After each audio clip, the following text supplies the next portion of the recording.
வாங்க நம்ம மரத்தில் இன்றைக்கி மாம்பழம் பழுத்துருக்கு. அதை பறித்து எப்படி சாப்பிட்லாம் வாங்க பார்க்கலாம். வாங்க, மாம்பழம் 2 பழம் பழுத்துருக்கு நம்ம மரத்தில். இங்கே பாருங்கள் எவ்வளோ அழகாக இருக்குதுன்னு பாருங்கள். மரத்துலேயே பழுத்தது நல்லா டேஸ்ட்டாக இருக்கும். சரியான இனிப்பு.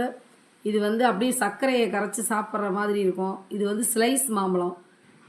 மாம்பழம் கட் பண்ணலாம் வாங்க பாருங்கள்.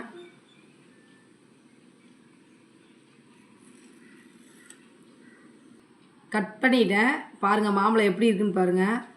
இதுங்க ஸ்பூன் போட்டு எடுத்து, நார் எதுவுமே இருக்காது. ஸ்பூன் போட்டு எடுத்து காமிக்கிறேன். இது வந்து ஸ்லைஸ் செய்கிறாங்களா அந்த மாம்பழம். இது வர்றது கரண்டி கொடு.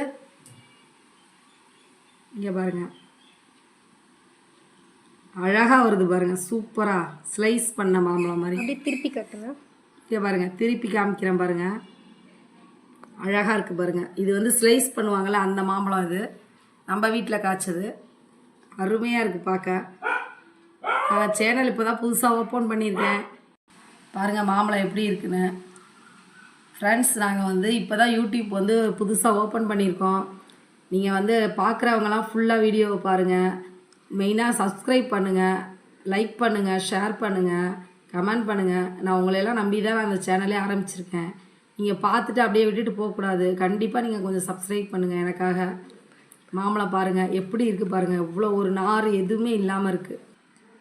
பாய் மக்களே, நெக்ஸ்ட் வீடியோவில் பார்க்கலாம். பாருங்கள், கார்த்திகா மாம்பழம் சாப்பிட்டுட்டு எப்படி இருக்குன்னு சொல்லும் பாருங்கள். சூப்பராக இருக்குது.